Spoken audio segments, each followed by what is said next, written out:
بسم اللہ الرحمن الرحیم۔ آپ سب کیسے ہیں؟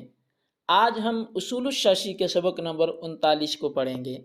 آج کے سبق کا عنوان ہے حقیقت کی اقسام اور متعذرہ کی مثالیں۔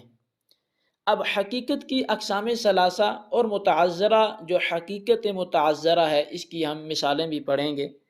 قبل اس کے کہ ہم باقاعدہ سبق کی طرف بڑھیں، آئیے عبارت اور اس کا ترجمہ کرتے ہیں۔ آج کا ہمارا سبق شروع ہوتا ہے ثم الحقیقۃ انواع ثلاثۃ سے۔ مصنف علیہ رحمہ لکھتے ہیں ثم الحقیقۃ انواع ثلاثۃ، پھر حقیقت کی تین قسمیں ہیں، متعذرۃ و مہجورۃ و مستعملۃ۔ نمبر 1 حقیقت متعذرہ، نمبر 2 حقیقت مہجورہ، اور نمبر 3 حقیقت مستعملہ۔ وفی القسمین الاولین یصار الی المجاز بالاتفاق، اور پہلی دو قسموں میں مجاز کی طرف بالاتفاق پھیرا جائے گا، رجوع کیا جائے گا۔ ونظیر المتعذرۃ اذا حلف لا یأکل من هذه الشجرۃ او من هذه القدر، اور متعذرہ کی مثال یہ ہے کہ جب کوئی شخص قسم کھائے کہ وہ اس درخت سے نہیں کھائے گا یا وہ اس ہانڈی سے نہیں کھائے گا، فَإِنَّ أَكْلَ الشَّجَرَةِ أَوِ الْقِدْرِ مُتَعَذَّرٌ، پس بے شک درخت کا کھانا یا ہانڈی کا کھانا یہ متعذر ہے۔ فَيُنْصَرَفُ ذَلِكَ إِلَى ثَمَرَةِ الشَّجَرَةِ وَإِلَى مَا يَحِلُّ فِي الْقِدْرِ، پس اس کھانے کو پھیرا جائے گا درخت کے پھل کے کھانے کی طرف، اور ہانڈی والی صورت میں اس کھانے کی طرف جو ہانڈی میں خلول کیے ہوئے ہے، ہانڈی میں پکا ہوا ہے۔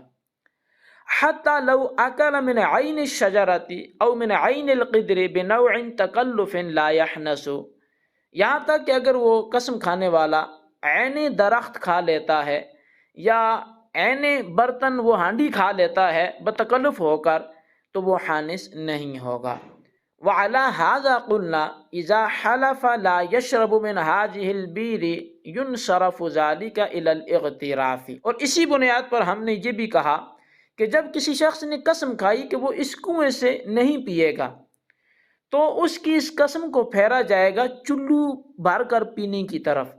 حتی لو فرضنا انه لو کرع بنوع تکلف لا يحنس بالاتفاق، یہاں تک کہ اگر ہم فرض کر لیں کہ وہ بتکلف ہو کر منہ لگا کر کنویں سے پانی پی بھی لیتا ہے تو بالاتفاق وہ حانس نہیں ہوگا۔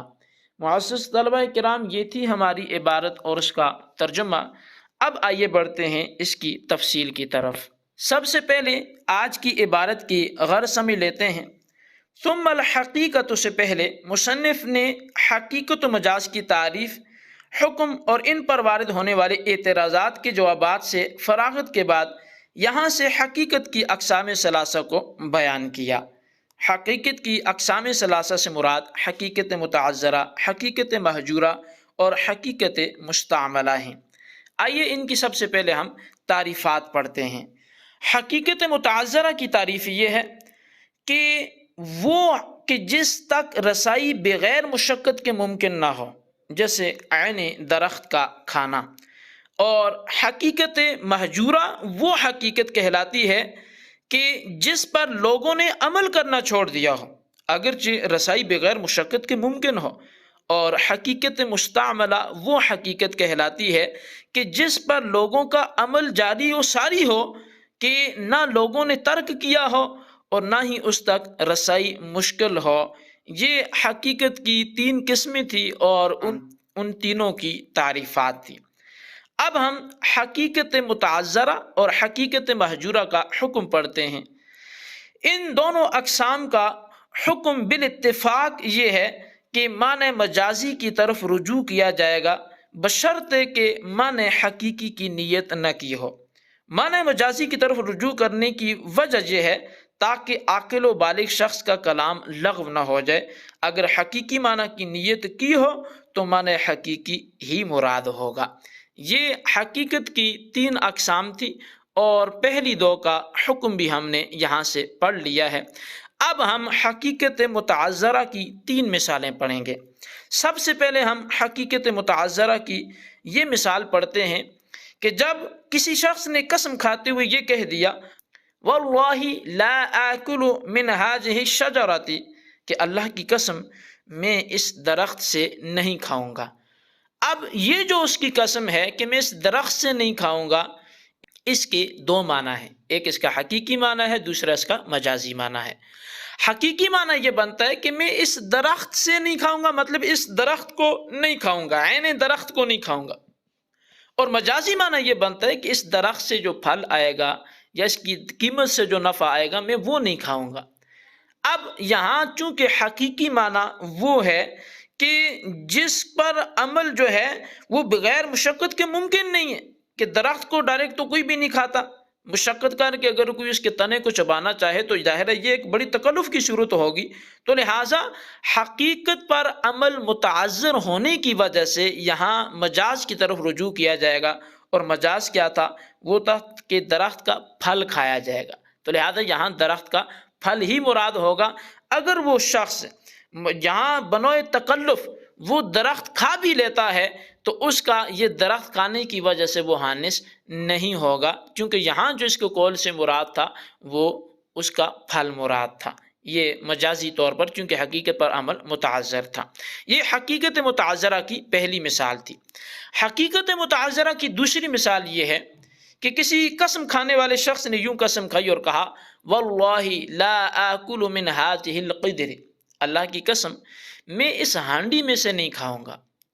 اب اس کا یہ قسم کھانا کہ میں اس ہانڈی میں سے نہیں کھاؤں گا، اب ہانڈی میں سے نہیں کھاؤں گا یہ 2 معنوں کا احتمال رکھتا ہے، ایک اس کا حقیقی معنی ہے، ایک اس کا مجازی معنی ہے۔ اب اس کا جو حقیقی معنی ہے وہ تو یہی ہے کہ میں اس برتن کو نہیں کھاؤں گا جس میں کھانا پکایا گیا ہے، اس ہانڈی کو نہیں کھاؤں گا، عین ہانڈی، یہ حقیقی معنی ہے۔